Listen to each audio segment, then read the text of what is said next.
Greetings and welcome to this Heroes and Mathematics 2 tutorial in which I will give tips and tricks for newcomers. Don't take this as the definitive way of playing. This is what I've picked up. You might find a style that better suits you, or a way that's simply just better than mine.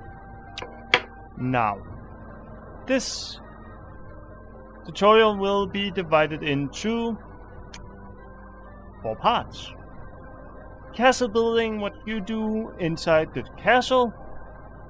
Combat, some general advice when it comes to combat. Overworld map, how you should explore and go about business here in the overworld.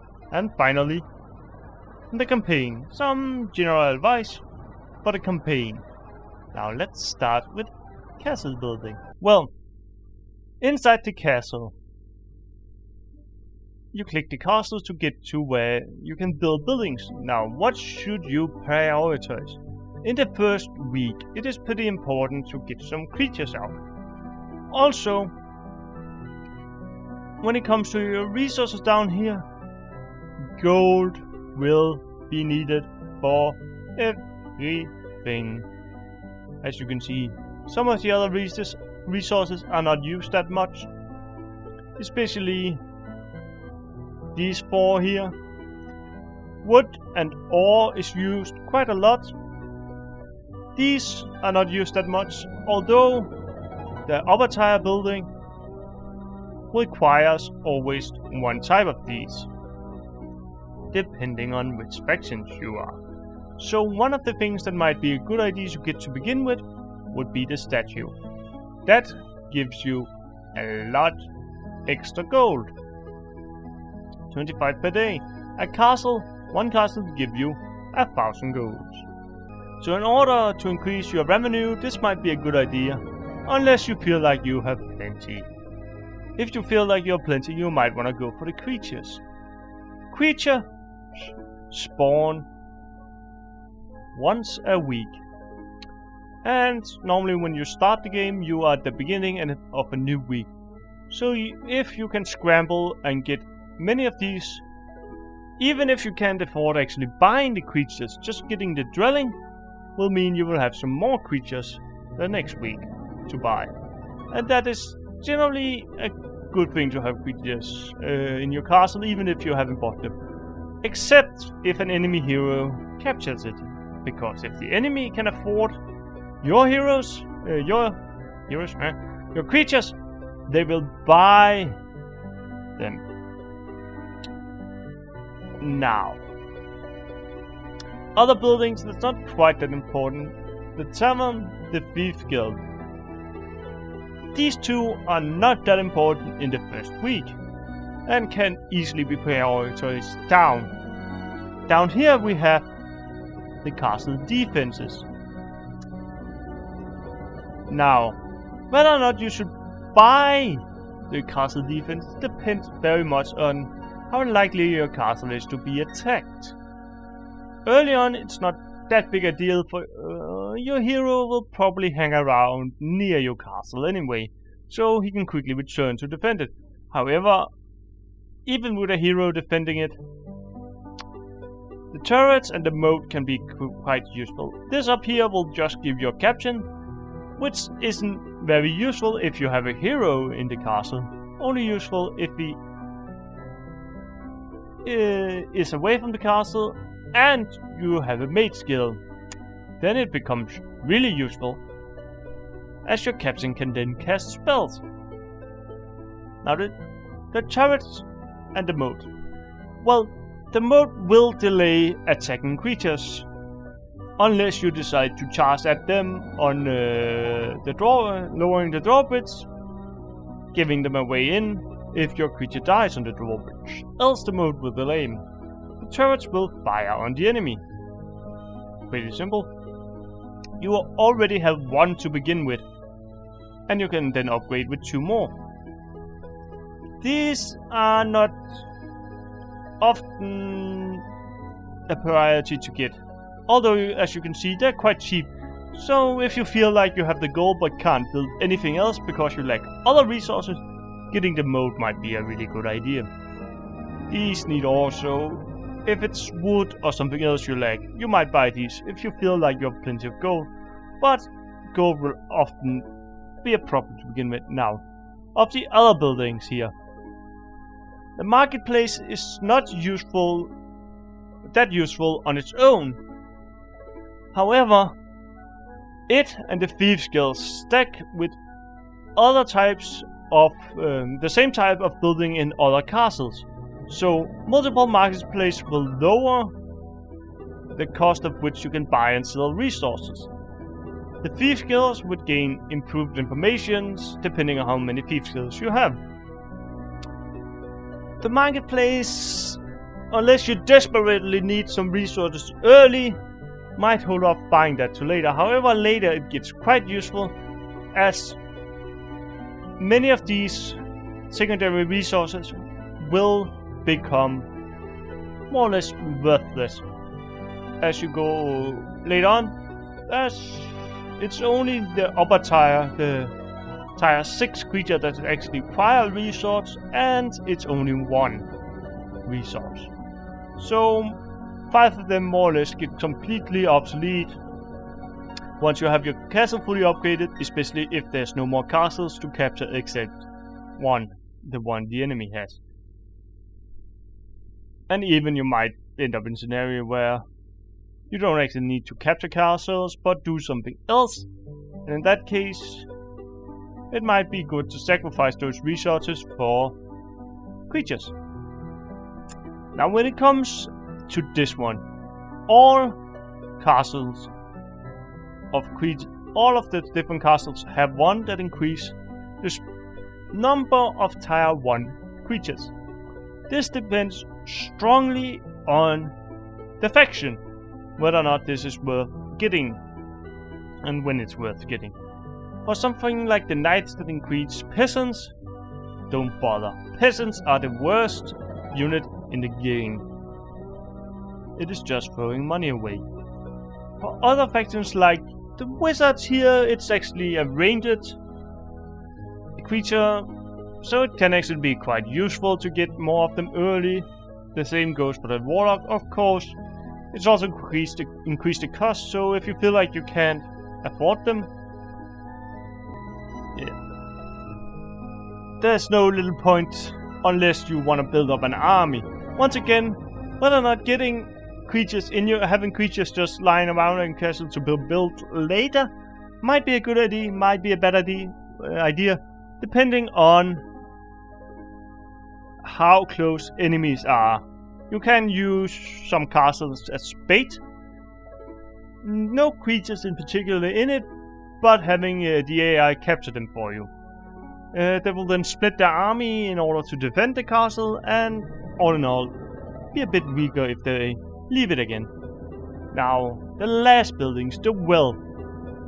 The well gives you 2 creatures of each of these types, meaning it's pretty well useless for the lower inhabitants here. Increasing it with 2 doesn't do much, but for the upper one, it often doubles, if not triples, the amount of creatures you can gain. And then it suddenly becomes very useful. While a decision between building one of these and building the well depends on, first of all, whether or not the well is needed there. Some of the castles, like the Knight's Castle, require the well in order to get one of the upper tier creatures, and also how far you have gotten. As if it's the pen or the well you have, then get the pen. If it's just before the week and you cannot get anything else but the pen or the well, and you don't have anything else, then maybe the pen would be a better idea, because it will only increase your number of links with 2, which isn't really that one.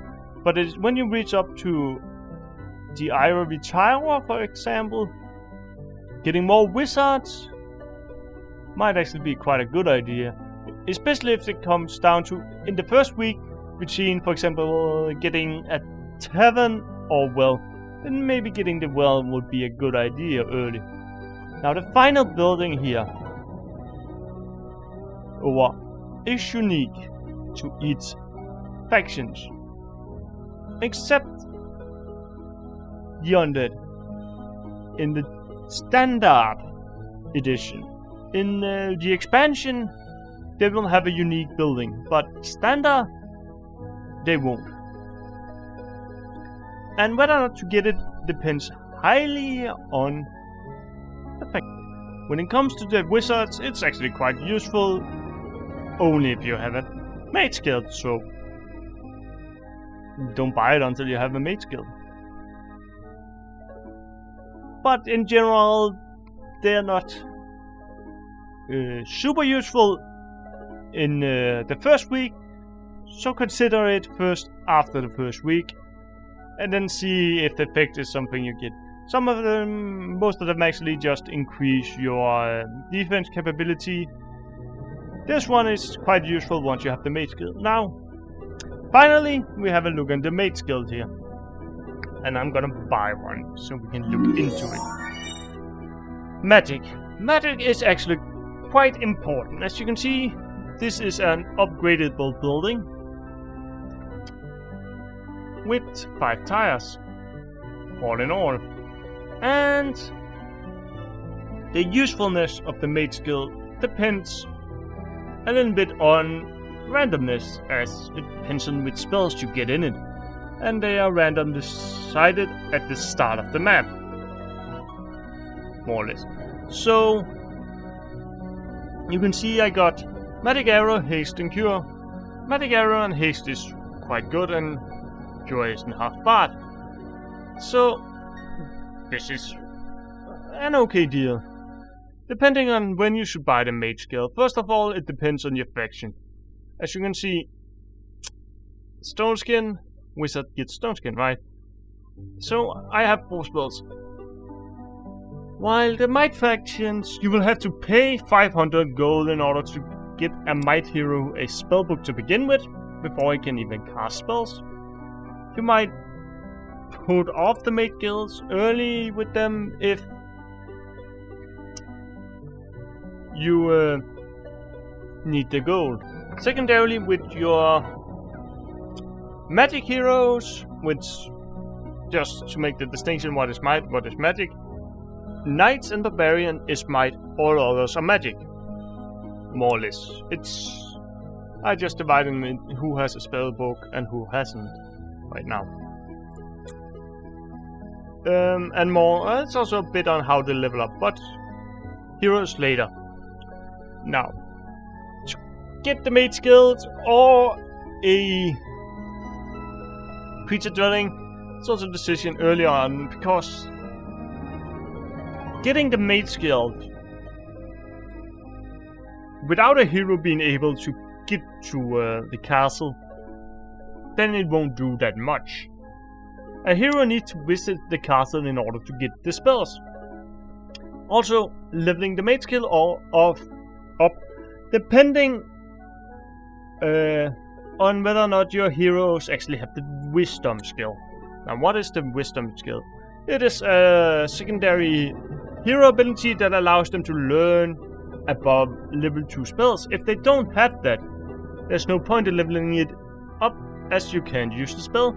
However, you might end up in the situation in which an enemy hero captures your castle and can use the spell.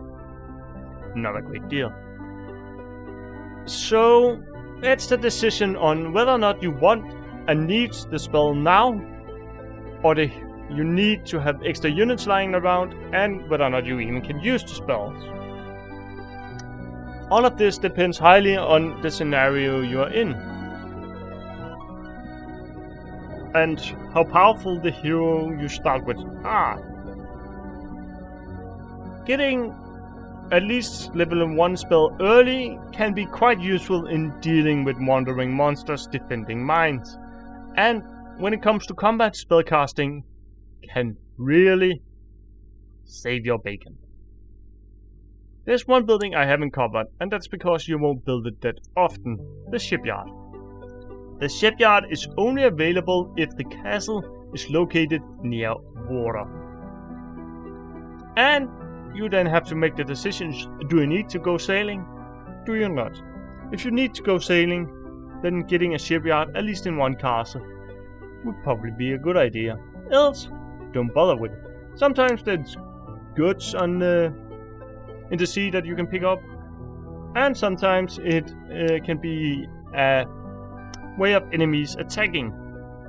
More on that. Now I will show up the different factions, starting with the knights. And their special building here is fortification. That's a pretty good one, and should be treated together with the other defensive buildings. It's a little more expensive than most of them, so you might want to get it later.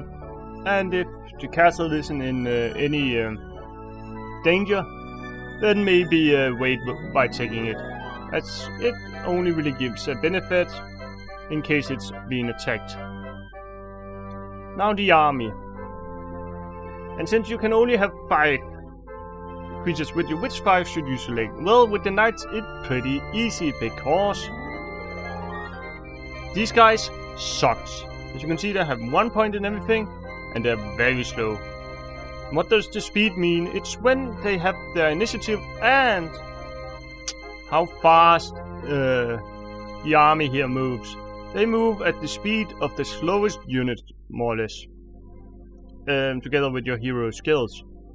If you have, there's a few skills that can improve movement. But in general, having a very slow will just mean your hero is very slow. And only having fast units will mean your hero moves much longer during a turn. I will show that later. Now, the knights are pretty unique in the way that all of their buildings, except the thatched hut, all of their creatures' buildings can be upgraded. Now, upgradation. When should you upgrade and when shouldn't you? Well, upgrading a building does obviously make the units stronger. However, all units purchased will have to be upgraded individually, and it will cost much more to upgrade, buy a unit and upgrade it, than just buy an upgraded unit.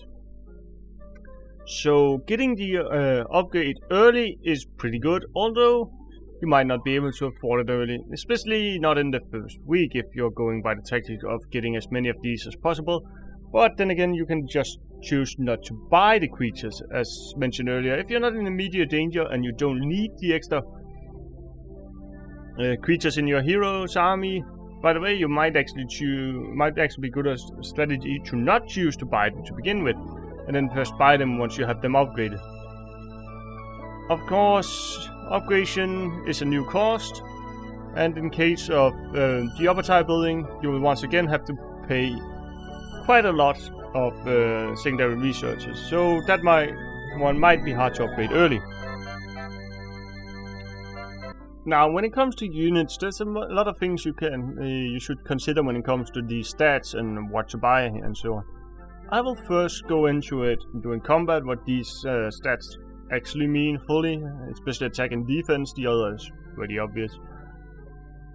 But all in all, when it comes to the knights, basically just starting from here and going down, well, it's a pretty good tactic unless you need ranged badly, and you're probably gonna lose the archers pretty often due to the way the AI fight, at least. Besides of that, it's basically just going this way down, more or less. It's a pretty good strategy when buying the units.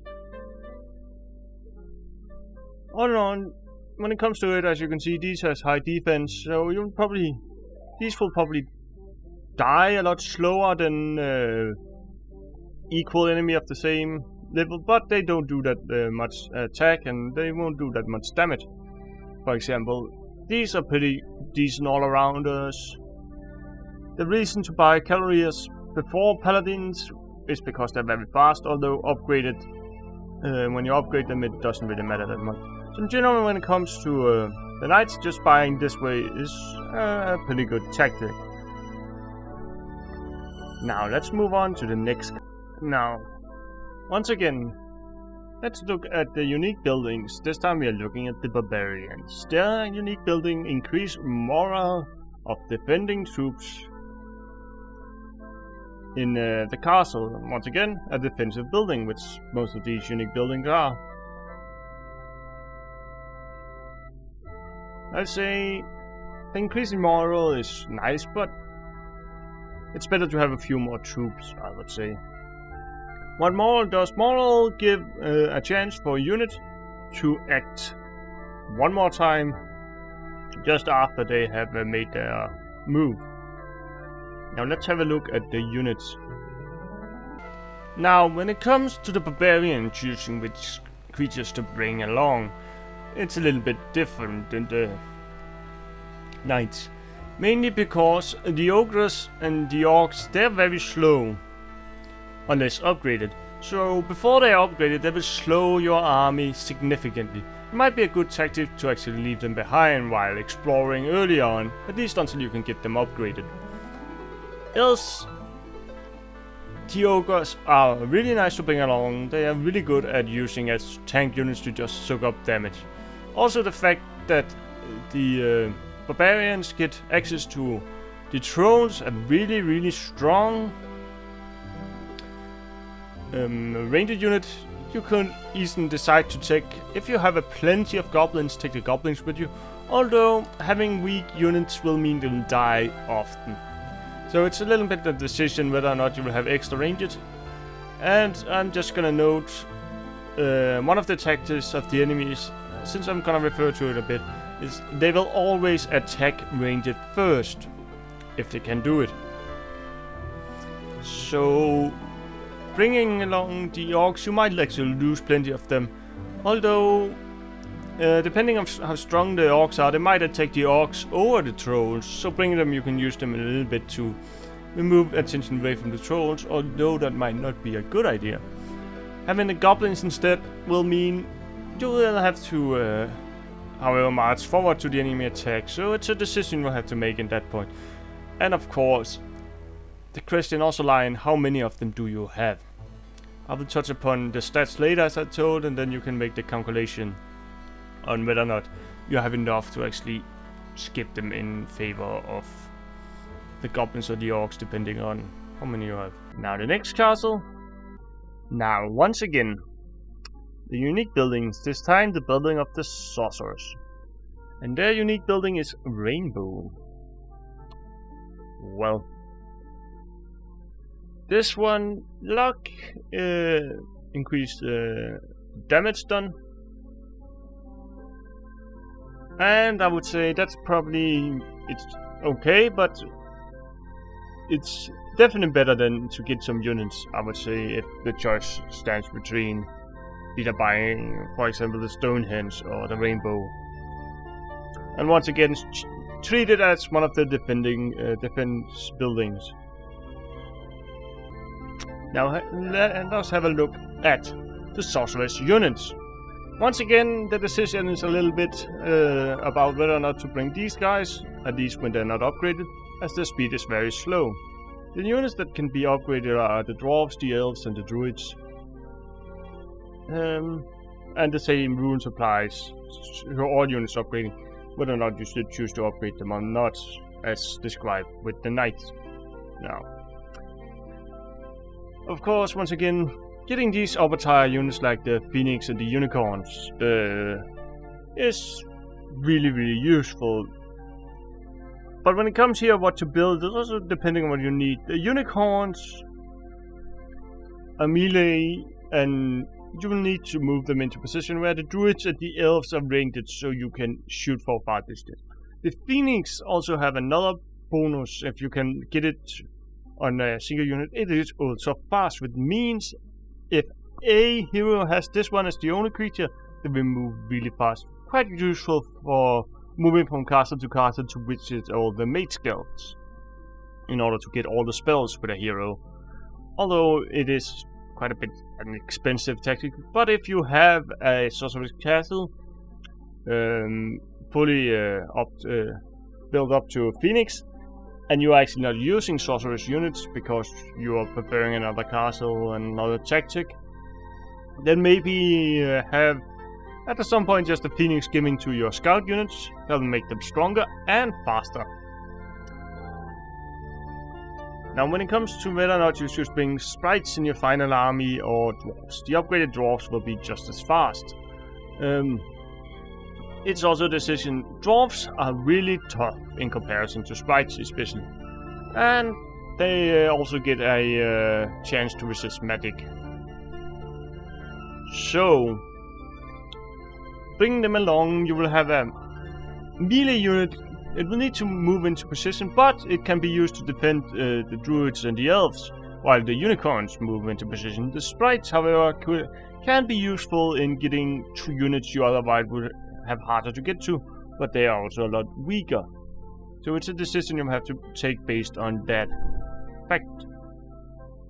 Well, the wizard's unique building I have already covered. It's pretty good, but also very expensive. Now let's look at the wizard's units.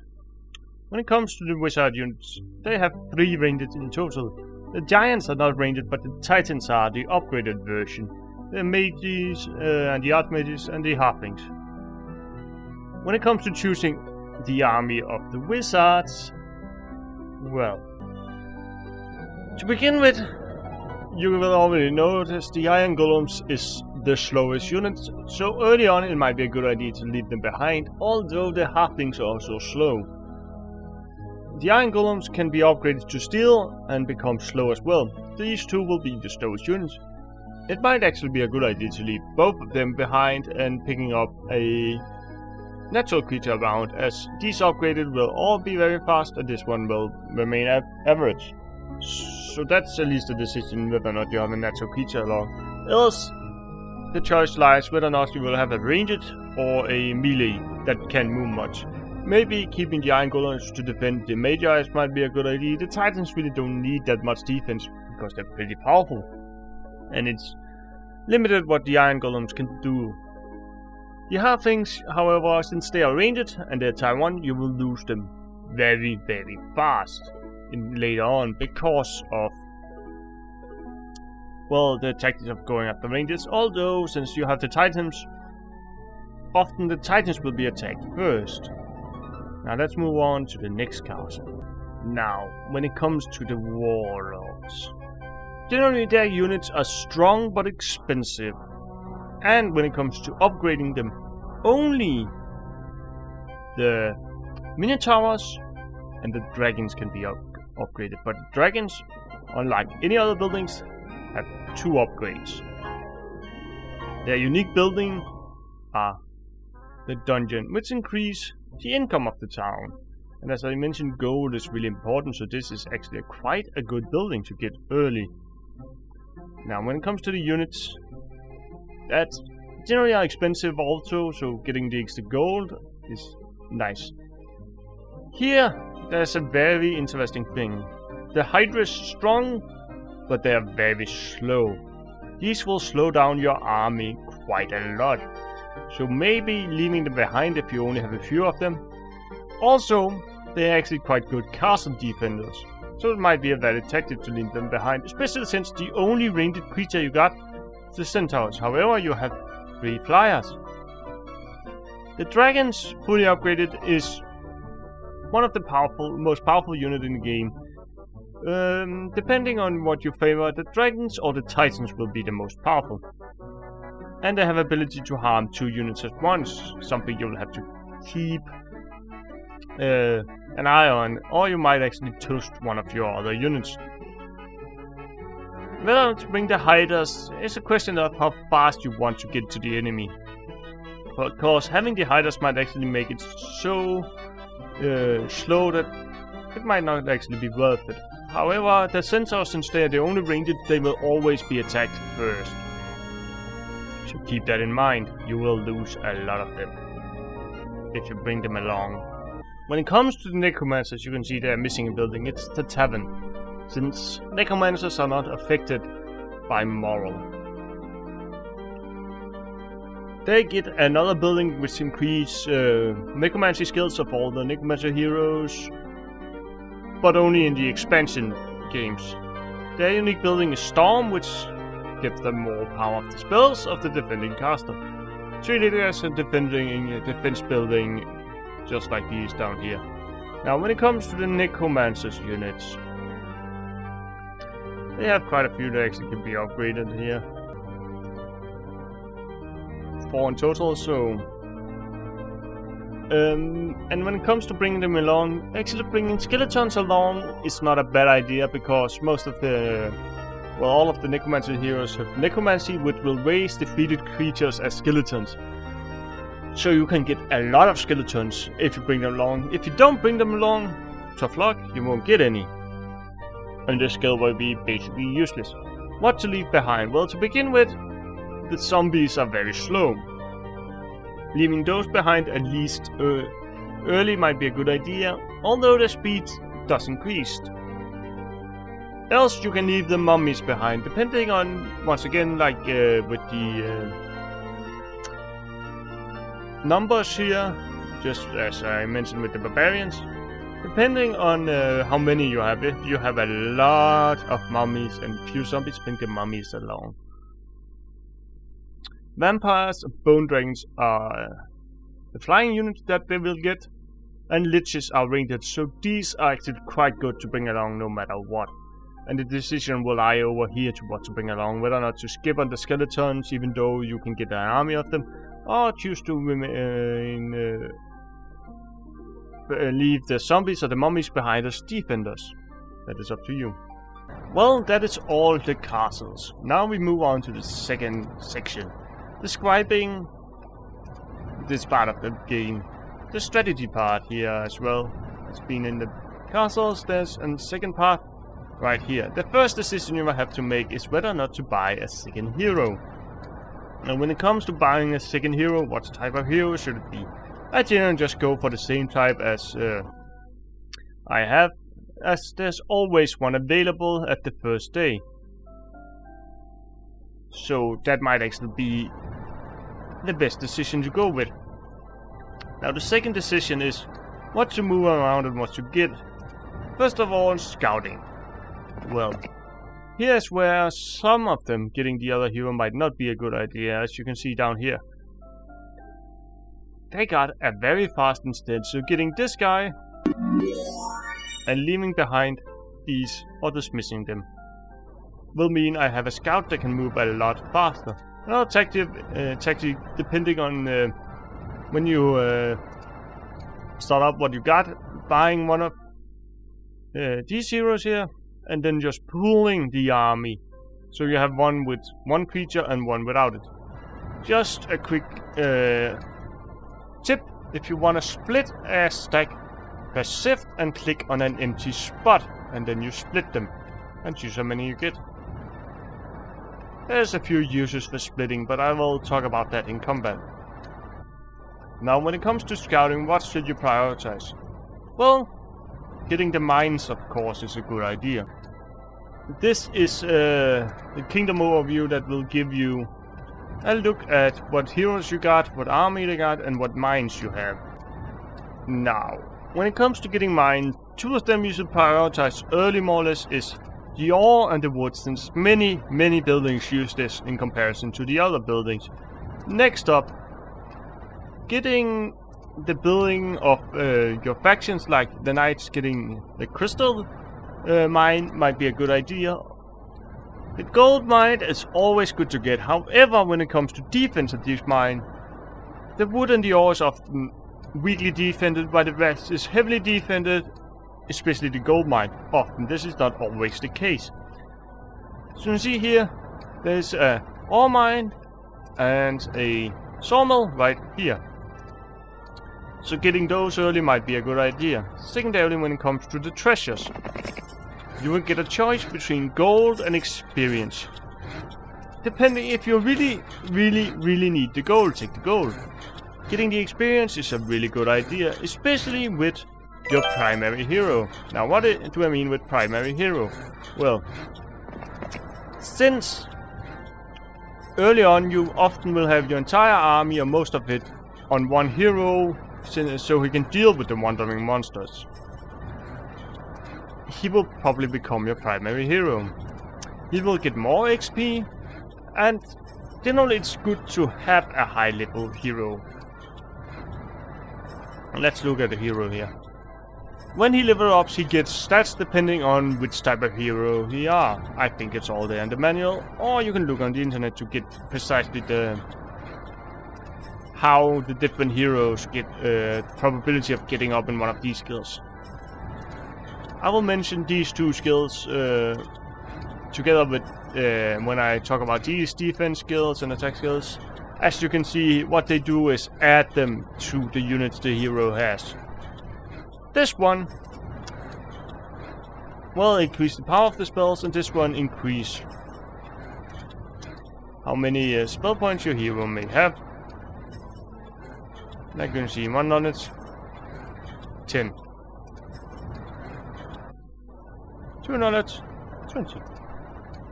Now they have a set of secondary skills here you can get.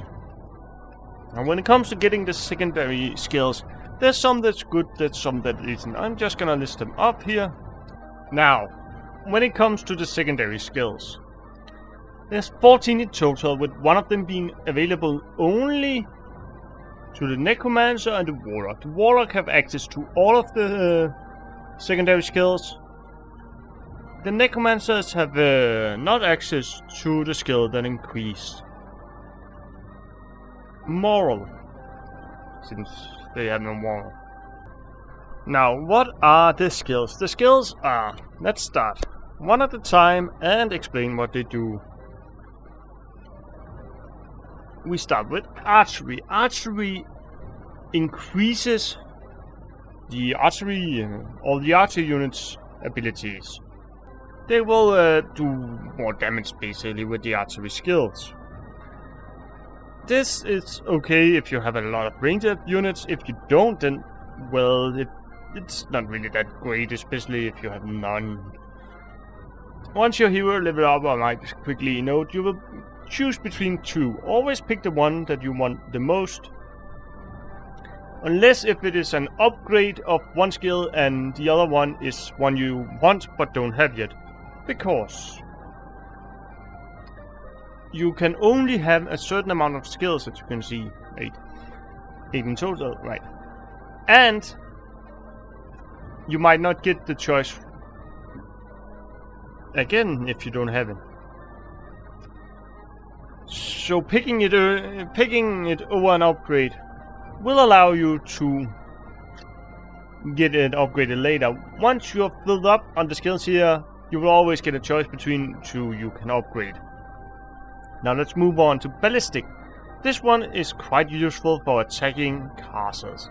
It will allow your catapult to fire more, and it will also fire more precisely, so you can get 2 shots with it. And fully upgraded will basically just obliterate a castle quite quick. Really good for an army that has few flyers and ranged units, or if you want to really take out those towers early. This one is generally quite good, especially if there's a lot of castles to attack. Next up is diplomacy. This one depends a bit on how you have how much gold income and so on you have.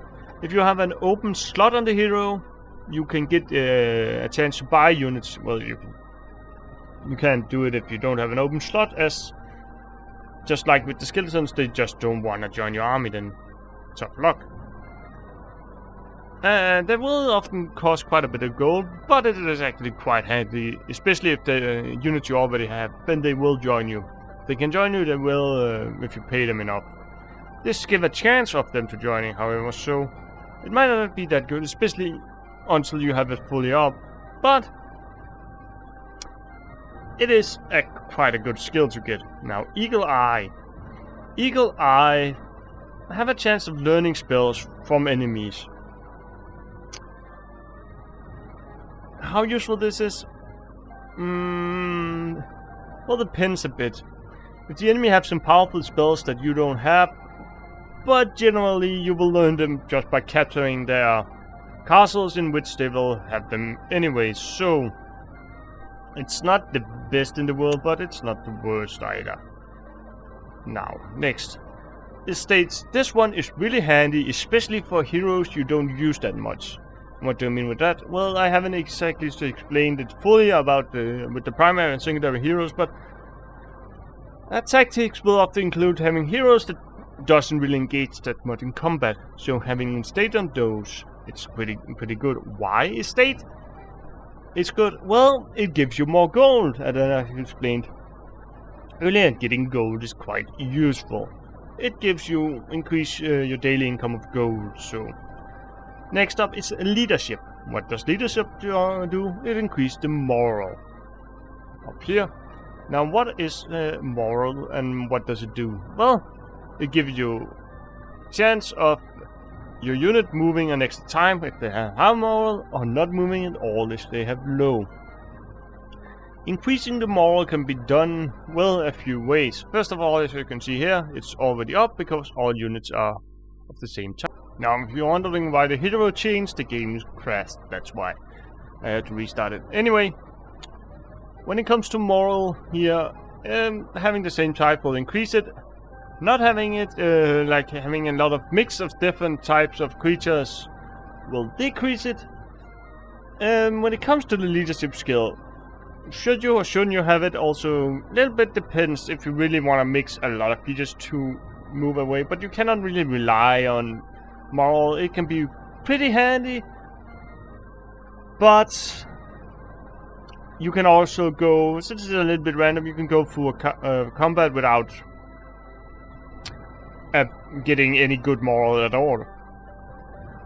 So there's a few skills that's better, but it's still quite a good one. What is better? Logistic. This will allow your hero to move further. This is a good skill to get on all of your heroes if possible, just like estate is a good skill. This one is also a good skill on your main hero. Since it will allow them to move further, you will be able to catch enemies quickly, get to the castles and explore quickly. There's basically no real downside to this skill except it takes up the skill slot, which all skills does. Now, luck.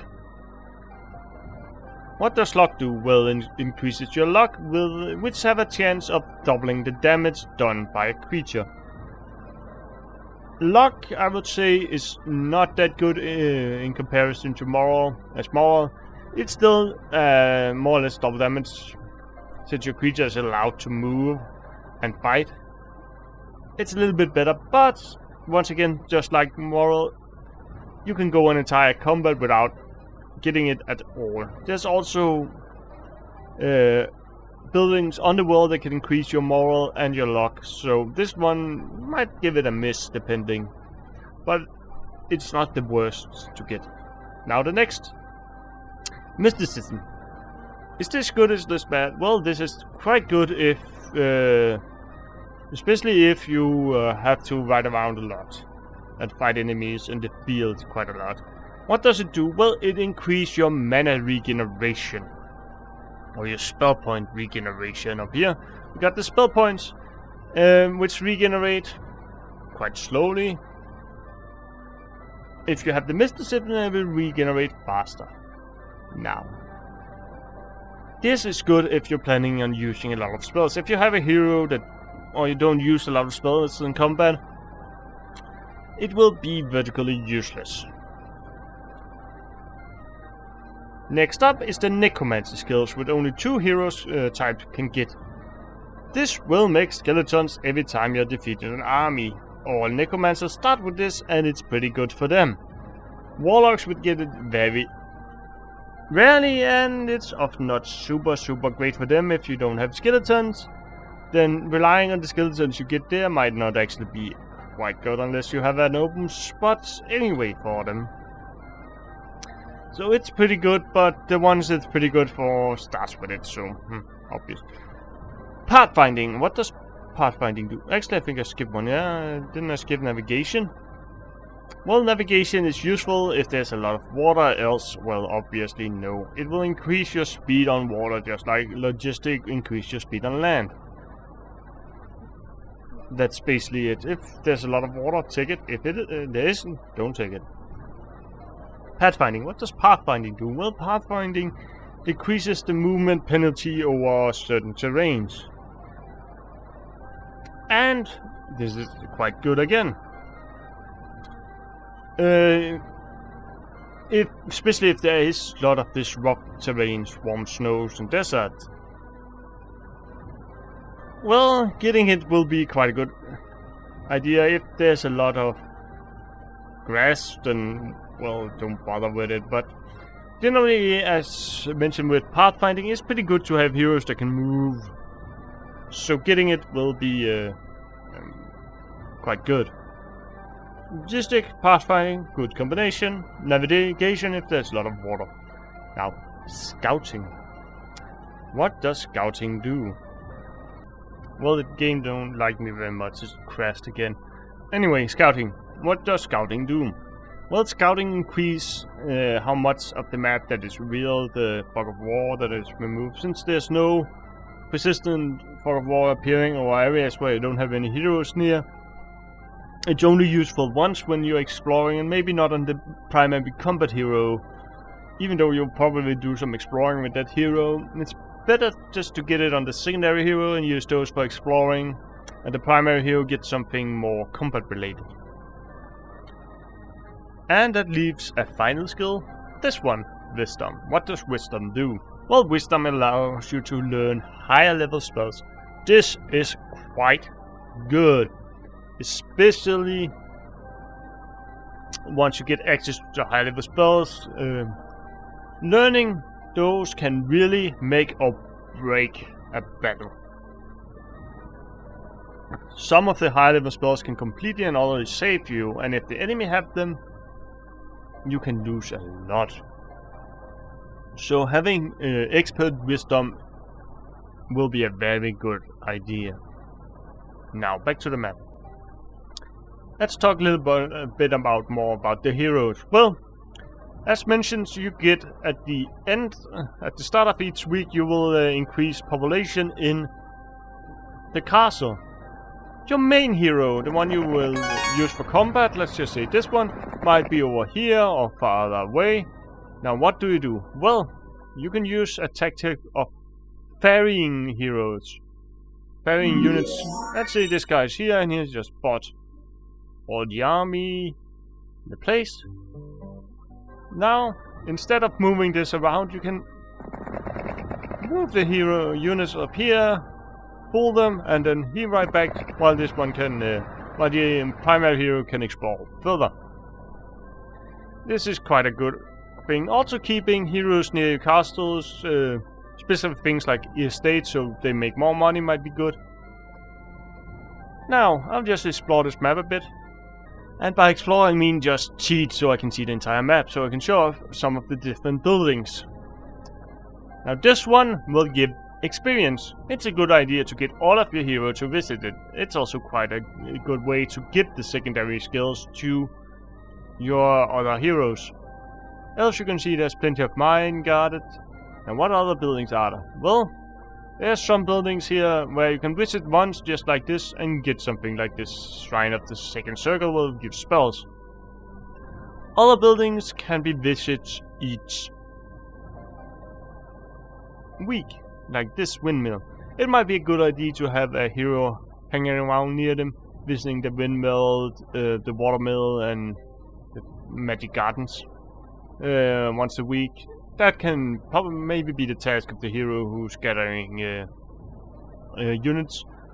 Also another way to do it, as you saw here with the ferries, just build a line of heroes. You can only have 8 heroes however, so it's not a super plan to do that. But it might work from time to time, especially if you have nothing else to do with your heroes and have them anyway.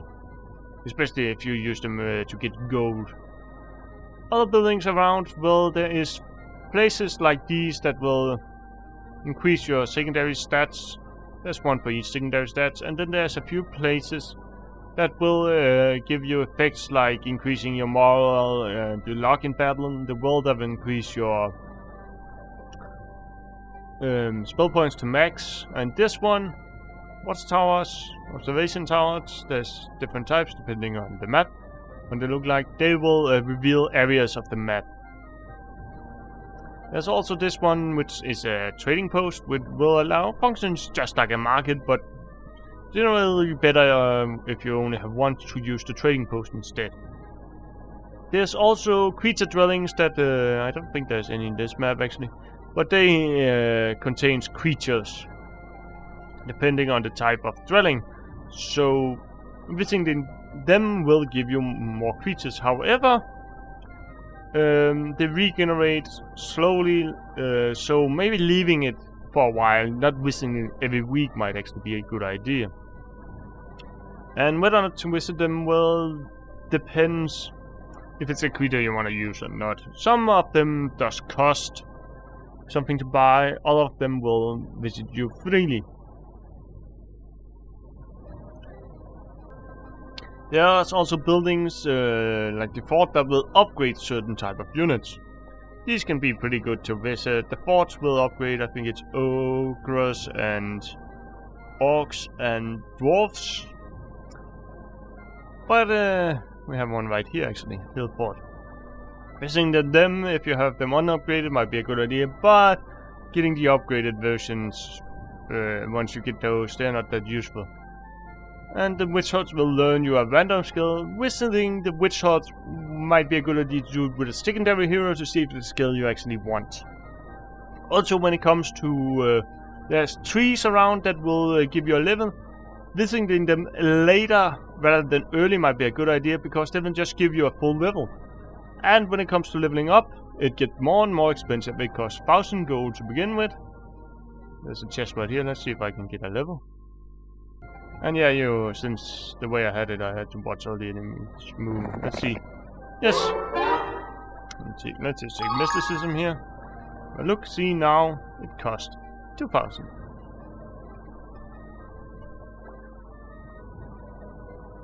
And that will increase even more once you get further up. So it might be a good idea to visit the tree that give you a level later. Now, when it comes to the artifacts lying around here, artifacts does different things, and whether or not they're useful, well, most artifacts are. You can check which one you want by checking what they give you and see if you want them.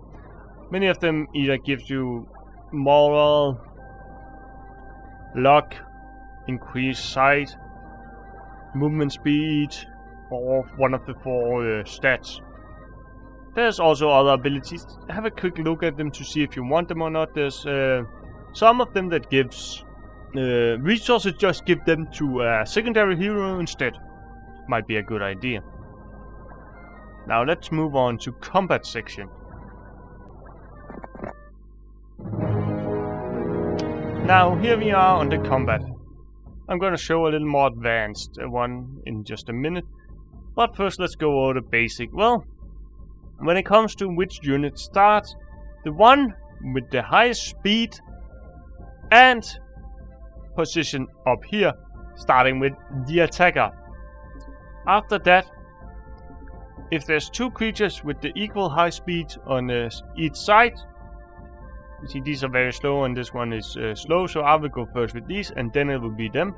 But if this one was very slow, since I have already had my turn, this one will go. So we'll try to ping ball from side to side if all the units have same speed. Yes, I had 5 very slow. I will start, then he will move, then forward, back, forward, back, forward, back. Going this way now. Actually, this one will go next since he's slow. And he's slow, so this will move, then him, and then him. Your hero over here has 4 options. One of them is just cancel, so else there's surrender. This can only be done if the enemy has a hero. It's a way to get away with your entire army. There's of course cast spell, which depends on the spells and the mana you have. This is one of the greatest ways to win a battle. I will not go too much into the spells casting, as you should find your own personal preference in which spells you like or not. not to use. But a lot of combats can really be turned to your favor by using the right spellcasting, and the enemy can really screw up your army by using a right spellcasting. The last icon is retreat. I'm gonna use it now to just show what's happened. You flee the battle. You lose the entire army. But in here, you can buy the hero again. With all the artifacts and all the abilities, this is a good way to save a hero who has for some reason run into an army too powerful, and you cannot afford to surrender, or you can't surrender. Now let's have a look at a little more advanced combat. Now here we have an army of knight against an army of sorcerers. I control both sides right now, but that's not really important. What is how does the AI fight, which is quite useful when it comes to fighting it. And how should you fight? Well, the AI will prioritize ranged. So if I take auto here, the AI will take over from in the battle, and it will go immediately with this one against the ranged units. This might be a good idea, this might be a bad idea when you do it, depending on how my range is. Since these are Phoenix and these are archers, these will be toast. It might actually be a better idea to attack something else. Now, as I have said earlier, I will go into the stats now. Let's get one of these units here, stats. The Phoenix have attack 12 and defense 10. What does this mean? Well, now, attack will be measured against the enemy's defense, and if it is higher than the enemy, the creature will do more damage. If it's lower, it will do less damage. So in general, when it comes to higher level creatures, they will often have higher attack and defense, so they will often do a lot more damage against lower tier creatures. Now, attacking here will mean that the Phoenix will do more damage. This one, however, it will do less damage than the prescribed 20-40 per unit. Remember, it's per unit, meaning that this one will actually still do quite a lot of damage, even though it's only 2 to 3, since that's 33 of them. It's quite a good idea to have more units in a stack. The more the better. Now, as told earlier with the AI, it will prioritize ranged units. When it cannot get a ranged units from one reason or another, it will always try to attack no matter what. So if, for example, I couldn't get to the ranged units here, that might have bunkered up around all these guys around it, it will try to get to a flyer. Since there's no flyer over here, it will then try to get to the strongest units the furthest up it can get to. So in this case, it will most likely attack the paladins. If I had very few paladins, it would probably go off the cavalry and so on. This can be used to their advantage, especially the fact that they will always attack can be used by placing units in a way so you actually move them away from the flyers, because they will go and attack him instead. Quite a good defensive strategy. Now, when it comes to the spellcasting, try to prioritize your spellcasting so you take out creatures that you don't like, especially the ranged. Prioritizing the ranges from the AI is quite a good move, because the ranges can be really powerful if left alone. However, sometimes you want to take out other creatures. Find your own way that suits you. A general advice, however, make sure you never overkill if you don't have to. What is overkill? Well, it's using too much power to kill something that you can easily kill. If there's 3 archers here, you don't need to attack them. Attack something stronger. Also, getting a first attack might be a good idea, as it might lower the numbers of units, meaning they will do less damage. See, we took out a paladin, so he would do less damage, although we lost a phoenix, so it might not have been the best trade-off. Things like that is things you should consider in, especially once it comes to attacking the weaker creatures. Attacking something that, like the archers here, you can lose. You can take out a lot of archers, meaning they will be a lot weaker. So here, when you're standing here, should I attack the archers or should I attack these guys? Well, attacking the archers will mean the archer will do a lot less damage. I just took away 11 archers. That's 11 times of the damage, so it's 22 to 33 damage that is just have been removed from the archers. Also, units have special abilities. Like the knight here, like the paladin here, who will attack twice. Knowing these special abilities can help you a bit on how you do, especially when it comes to the dragons that will attack 2 squares, which mean you can toast your own enemies, but you can also use it against enemies. If these two guys, if this guy was a dragon, attacking it from down here will mean it will breathe down and hit the guy down here.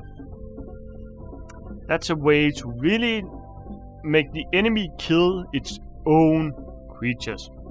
Quite a good thing. Now, when it comes to how to fight the battle, also depends a bit on the objective of the battle. Early on, when fighting the wandering monsters, you will try to have as low casualty as possible. So attacking, which often it will be maybe one ranged unit you have, and one melee, you will try to keep the melee back and just shoot them as they come at you. And since there's no time in here, you have as much time as you want. Using tactics like that might actually be quite a good idea against as much.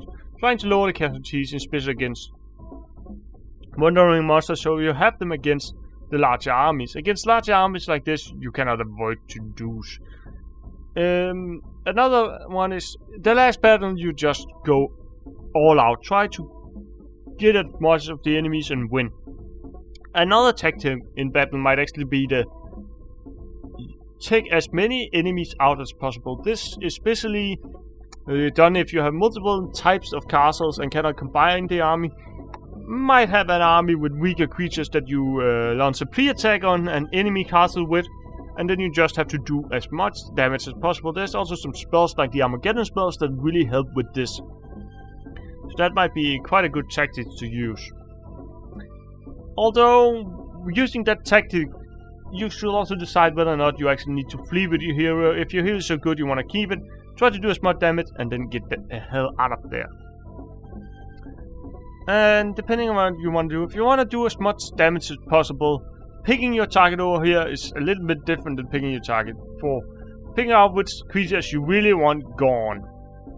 So you can say, I really want these paladins gone. However, that will take a lot of energy from your troop, and you might only lose a few paladins. It might actually be a better idea to try to take out all of the cavalry, and you might even be able to take out all of these while keeping these troops intact.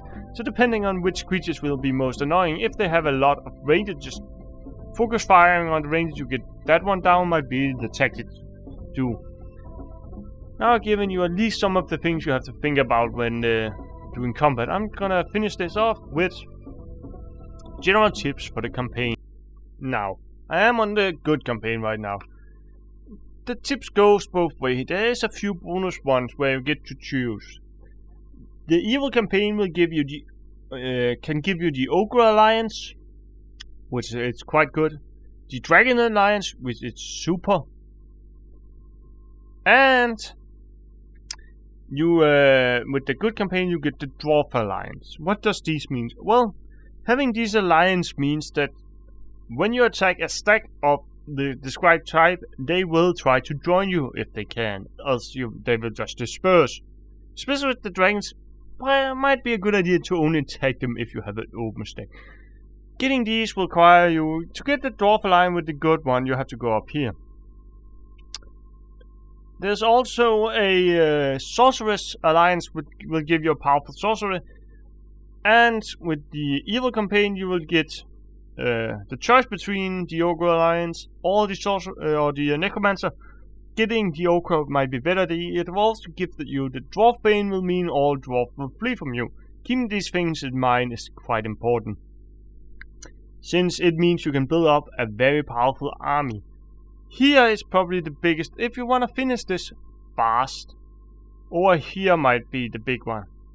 This one might add a lot of time, but this one also would. It's basically you have 8 weeks to build up a powerful army and strike the last castle. And the other one is you have to find the ultimate artifact. Something I actually didn't mention that much of in the strategy, but there's this very powerful artifact that you can dig up. It's pretty elusive in most of them, finding all the obelisk and then finding where to dig. But anyway, moving on. In the last campaign you will then have the powerful artifact or the army. The army might actually be better. That is just some few general tips to them. In general, there's no carryover until these. Unless it say it's gonna carry things over, it won't. So, and if you don't care about the time taken, spend as much time as you want. Just remember, the more time you spend, the more powerful the wandering monsters get, and the more powerful the enemy get. In that map only. And that is all of the tutorial section here of Heroes of Might and Magic. Farewell.